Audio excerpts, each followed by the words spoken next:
People who don't believe in astrology probably just don't understand it. You are not just one zodiac sign. There is not just 12 different types of people walking around this planet. Everyone has all of the zodiac signs within them somewhere in their astrological chart. It's just about understanding what certain placements mean. You have a zodiac sign for all of the planets in our solar system, all of the fixed stars. There's tons of placements that have a zodiac sign. So no, you are not a Cancer, a Libra, a Capricorn, a Gemini. You are all of those archetypes. It's just about which ones are more stronger in you and in what aspects of life.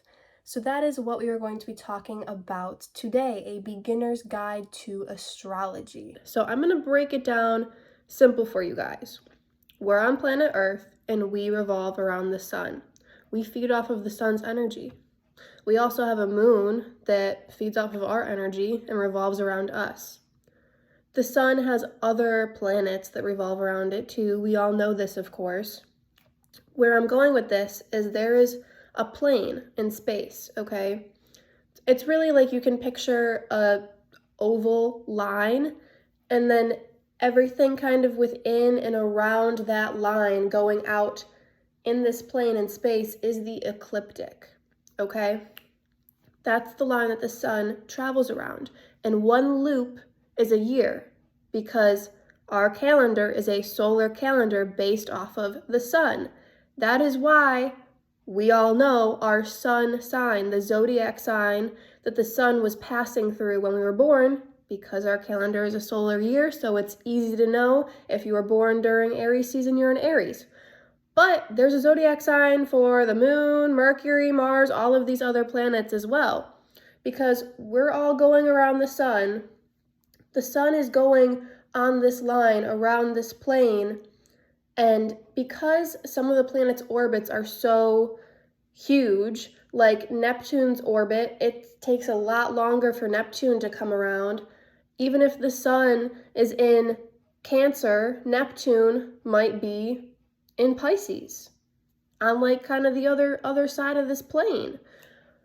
But we're always going to have a zodiac sign for all of these planets because they're in this plane. That's where they travel.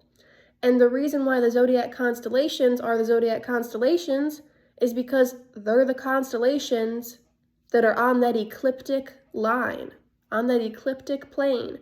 That's why Hydra isn't a zodiac constellation. That's why all of these other constellations aren't zodiac constellations, because they're not on the ecliptic. We can say, oh, Hydra falls at this degree in this zodiac sign, but it's not one of the zodiac signs because it's not on the ecliptic, okay? I hope that makes sense, and I hope you guys now understand that you have a moon sign, you have a Mercury sign, you have a Venus sign. There's all of these signs, and the reason why astrology is so accurate and real is because you can learn it for many, many years. You could spend a lifetime learning about astrology and still not know everything, but it's because each of these planets and each of these zodiac signs and each of these houses, if you incorporate the time of your birth, they have a certain archetypal energy to them. So it's not all about the zodiac sign. It's about what planets are in certain houses and what aspects are these planets making to each other, because that matters too.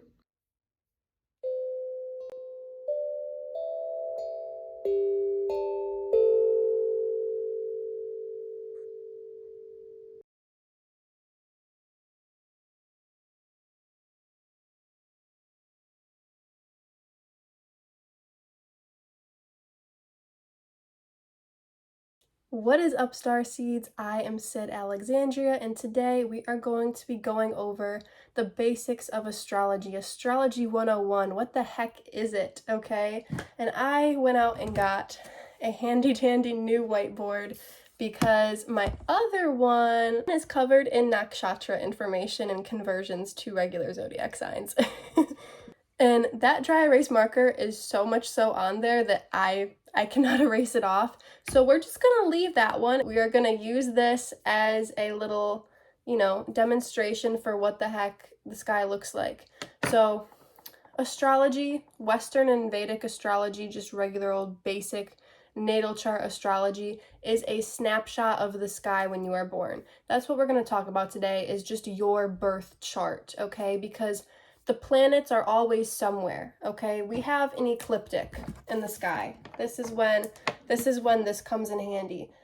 This is the area that the planets travel on, okay? So this, like, we have zodiac signs like Aries, and then it goes around and around. Taurus, Gemini, Cancer, Leo, Virgo, Libra, Scorpio, Sagittarius, Capricorn, Aquarius, and Pisces, okay? And so each kind of sector of the sky is ruled by a zodiac sign.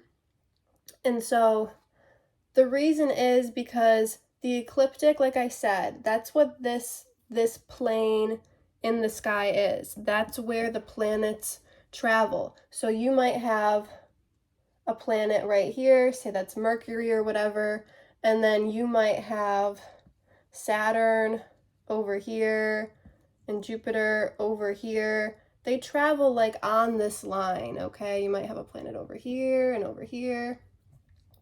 So they travel on this. The other constellations, they're out here over here doing their own thing. They are in the sector of the sky over here, kind of. You can pinpoint what degrees of the zodiac sign that certain stars are in. You see what I got going on there? There's just always going to be a glare, isn't there? But so if you were born, if your sun was in Aries when you were born, if that's where the sun was, we have a solar calendar. And that's why we know what our sun sign is, because we use a solar calendar. The sun will be in the same spot annually every year. So that's why if you were born April 12th or 13th or whatever, you're going to be in Aries using Western astrology, and you'll be a Pisces using Vedic astrology. We're not going to get into the difference. It's just a few degrees off. But the moon was also in a spot where you were born too. Maybe the moon was in Scorpio or Sagittarius or Leo or wherever. But so all of the planets in our solar system, they were in a zodiac sign when you were born. So your birth chart, when you get, I guess we'll write what a circular, regular old birth chart looks like. When you go online and you find your birth chart, it gives you a circle chart. And then also some calculators might give you just a like written chart that's kind of line by line instead of a circle. And when I was starting out, that was easier for me personally to understand, because I could just see, okay, the sun is in Sagittarius or Scorpio, depending on which one I'm looking at, and my moon's in Aquarius or Capricorn, depending on which one I'm looking at. And that was easier for me to understand when I was first starting out, when I was very into the archetypes of each of the zodiac signs. But now that I have been studying astrology for quite a few years now, I am much more into the aspects, like how far away certain planets are from each other. Instead of just the zodiac signs, I'll show you what I'm into. So this is the circle chart that you'll get online. And I guess we'll do mine for an example. So over here is the ascendant, the descendant, the midheaven, and the IC. So we'll label that AC, DC, MC, IC. Those are 4 main points in your chart. I'll do a video all about this in the future. That's not important to know if you're just getting into astrology. But so you'll have houses, and the houses are based off of your birth time. There's 12 houses. If you know the time of your birth, then you will know what houses your planets are in. if you do not know the time of your birth, you can try to rectify your birth chart, but you will not know what houses your planets are in. So I was born at 12:46 a.m. on November 22nd, 2001. So my rising sign is in Virgo. This is my first house. Then based off of that, my second house is in Libra. My third house is in Scorpio. My fourth house is Sag. Fifth house, Capricorn. Hopefully you guys know the order of the zodiac signs. If not, that's totally fine. It takes you a while to memorize it, but it will always be in this order. Aquarius, 7th house. Pisces, 8th house. Aries, 9th house. Taurus, 10th house. Gemini, 11th house. Cancer, and 12th house, Leo. Using Vedic astrology, it starts with Leo instead because I'm one sign off, and then the rest are done accordingly. But we're just going to go based off of this. So my sun is over here in Scorpio at the very end of my third house. It's in Scorpio, sort of in Sag. But it's in my third house, no matter what astrological culture system I use. It's in my third house. I also have Mercury in my third house, Venus in my third house. So the houses all mean something. Yes, it's cool to know that my Mercury and my Venus are in Scorpio, but what matters even more is that it's in the third house, because each of these sectors, they represent something in life. So what dictates this, the time of your birth, is this is your rising sign as well. The ascendant, the AC, rising, they all mean the same thing. This is the horizon right here.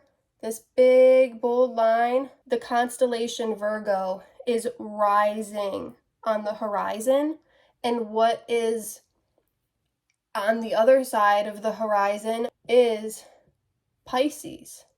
That's what's descending. Your chart might be different. You might be a Gemini rising or an Aries rising or what have you. Usually when people explain this, they put Aries over here.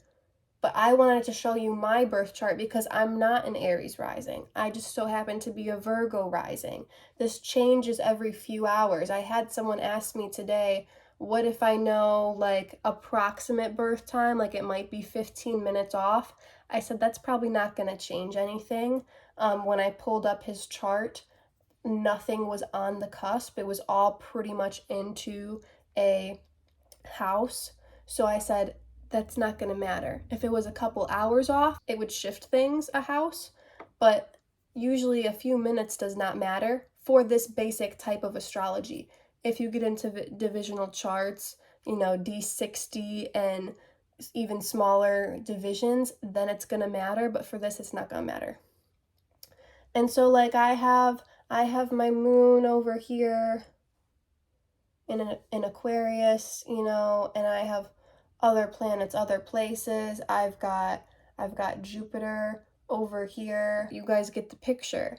But so what matters is the house. And I don't really want to get into what different zodiac signs mean, what different planets represent, and what different houses represents in this video. I have a whole in-depth video on Astrology 101, but this video was more just of understanding that the planets are on the ecliptic, and these are like the 4 main access points in your chart.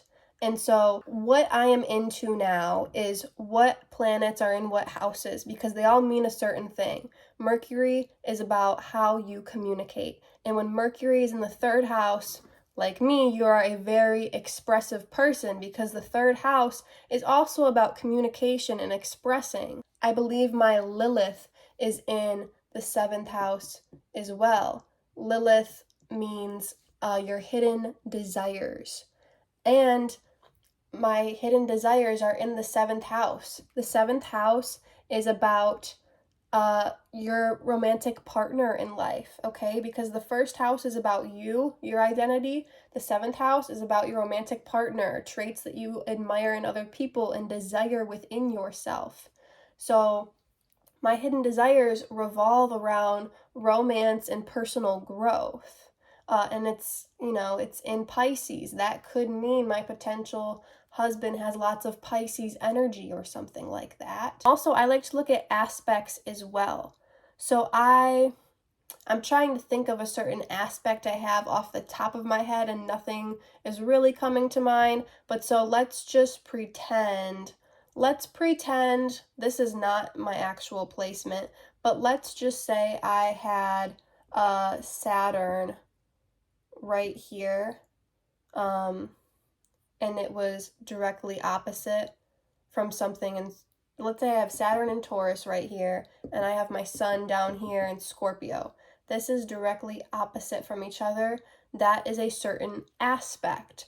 And when something is opposite from each other, that means those things kind of go, they kind of have an interesting energy. It's similar to a conjunction where if the planets are right on top of each other, like kind of how my Mercury and my Venus are really close together, that's can be called a conjunction if they're only a few degrees apart. That means they go hand in hand. That means I am very good at communicating in relationships. I talk about love. I am very expressive with the people that I'm close to. But so if I have Saturn opposite, like my sun, for instance, the sun is how people see you, the energy you give off to the world. Saturn is about your responsibilities. If they are opposite from each other, that means there's this kind of interesting dynamic between the two. It means people view me as very responsible, and things like that. But there's also things called sextiles.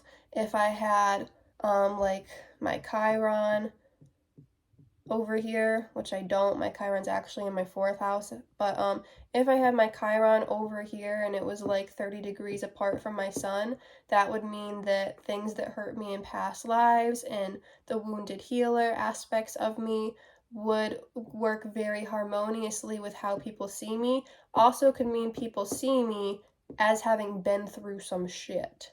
But that's just some examples of how astrology is so important. And this is just within a birth chart, looking at your planets, your zodiac signs, and what houses they're in, because each house represents a different sector of life, like we talked about.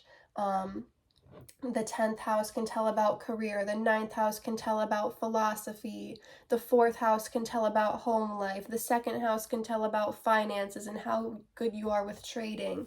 But I just wanted to tell you guys a little bit about astrology and explain that you have all of the signs within you somewhere. Like the zodiac signs were somewhere when you were born. It's just about what planets were in that sector of the sky.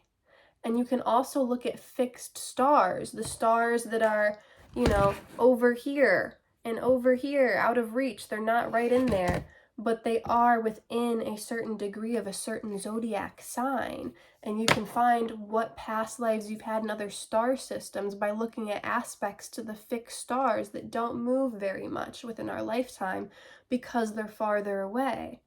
You can use astrology to predict things. You can see when malefic planets are moving into a certain sector of the chart, and you can look up countries' birth charts and see when certain countries could potentially go to war. You can see when there could be a plandemic or a pandemic of a disease. Astrology is a great tool. I also believe so deeply in free will, and I know that this does not dictate anything. This is the plan. This is what we can expect. This can help us understand why we have certain processes and why we do things a certain way, and it can help us understand our personality on a surface level more if we're looking at Western, on a bit deeper level, and tell about our recent past lives if we're looking at Vedic. And we can see an average of all of our souls' lives' personalities if we're looking at Draconic, so we can see the differences in the evolution that our soul has gone through in our soul's personality, how time has changed our soul and the growth that we have embodied. You are not just one zodiac sign, you are not just 3 zodiac signs, you are all 12 somewhere in your chart, or 13 if you're into that. But astrology, it is a tool, it is good to use. You don't want this to dictate your life. Like I said, free will overpowers all else. So if you think this is cool, get into it. You can study astrology your whole life and still have so much more to learn though. There's all of these different cultures, forms of astrologies. There is all of these different interpretations of what certain placements mean. And there is always going to be new asteroids and stars and planets added to astrology, which are going to influence different meanings even more. So you could spend your whole life studying astrology and still not know everything. I think it's cool to know the basics about a few different things in astrology. I have a playlist all about astrology if you guys want to learn more. This will probably be the first video in the playlist. And if you're interested, keep on watching. We're going to kind of go in order from beginner to more advanced topics in astrology. And I believe at the bottom of the playlist, there's going to be different cultures, forms of astrology, and getting into more of that past life stuff integrated into astrology. So this was just, like I said, a beginner's video. And I hope you guys enjoyed. Let me know what zodiac signs you have, what planets you have in certain zodiac signs, in certain houses. Let me know your guys' interesting placements. If you would like a reading with me, you can email me at sydalexandriaegypt@gmail.com.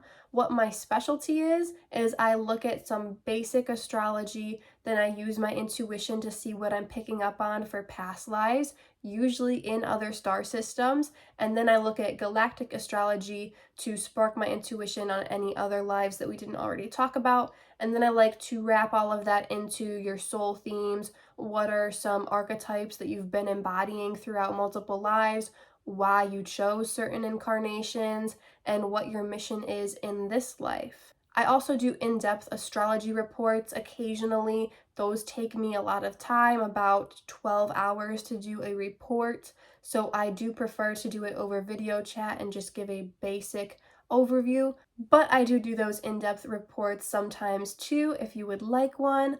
I am planning on teaching an astrology course in March of 2024 and also starting in March of probably every year to come. So if you guys are interested in taking a course, probably 13 weeks, one class each week for a 40-minute Zoom session, and then I plan on posting that Zoom session as a unlisted private YouTube video that the people who are taking the course can see and watch back. But email me if you are interested in taking that course. Definitely email me at any point in time, even if you see this years down the line. Chances are I will be teaching this course, and we're gonna go over what the zodiac signs mean, what the planets mean, what the houses mean, what the aspects mean, how to tell certain things by looking at your chart. We're going to go over Western and Vedic and Draconic, maybe even a little bit of Native American, Celtic, Chinese, Tibetan, Mayan, Egyptian astrology as well. Maybe even some numerology and some fixed star astrology, maybe some nakshatras and divisional charts. Like, we'll get really into it in this course, but it's going to be beginner friendly. I hope you guys enjoyed this video. Peace out.